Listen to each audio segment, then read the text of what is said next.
సమస్త దేవతల కంటే గొప్పవాడా, నా ప్రియమైన పరలోకపు తండ్రి, మీ పవిత్ర పాదములకు హృదయపూర్వకంగా వందనాలు.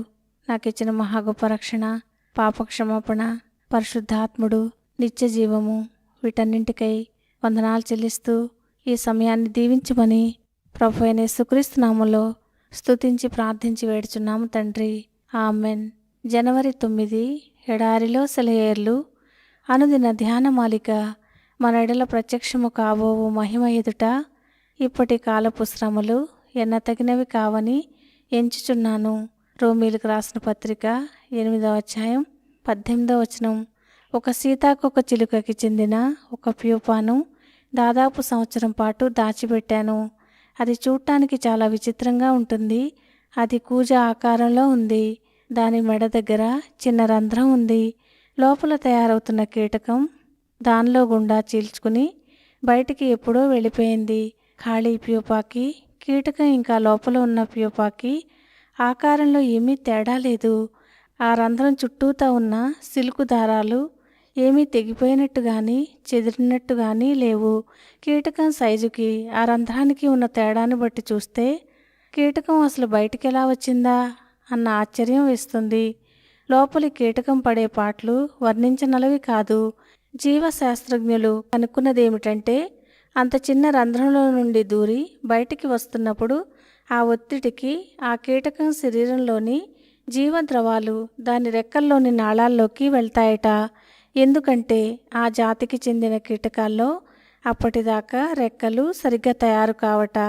ఆ ద్రవాలు రెక్కల్లోకి ప్రవహించేదాకా ఆ రెక్కలు ఎగరటానికి పనికి రావట. నా దగ్గర ఉంచుకున్న ఆ ప్యూపాల నుండి కీటకం చెరలో నుండి బయటపడ్డట్టు బయటికి రావడాన్ని నేను చూశాను. ఓ మధ్యాహ్నమంతా అప్పుడప్పుడు అటు ఒక కన్నేసి దాన్ని గమనించాను. అది ఓపికగా పాటుపడుతూ పెనుగులాడుతూ బయటపడటానికి ప్రయత్నిస్తూ ఉంది.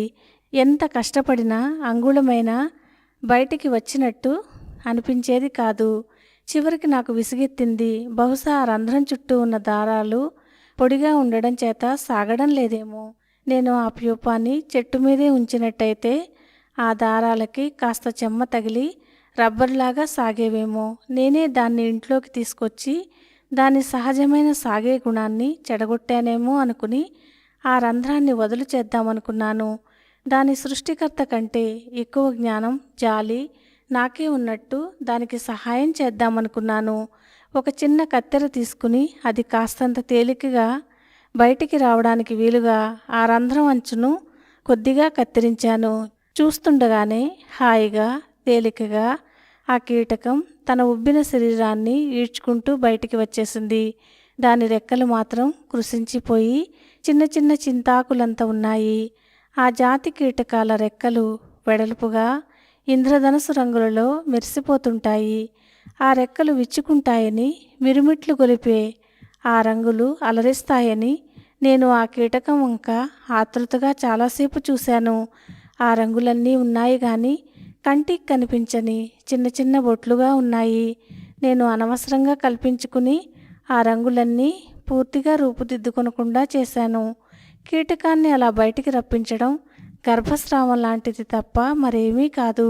అది ఆకాశ వీధుల్లో రెక్కలార్చి ఎగిరిపోవలసింది. దయనీయంగా నా ఎదుట నేల మీద కాసేపు పాకింది. అంతే.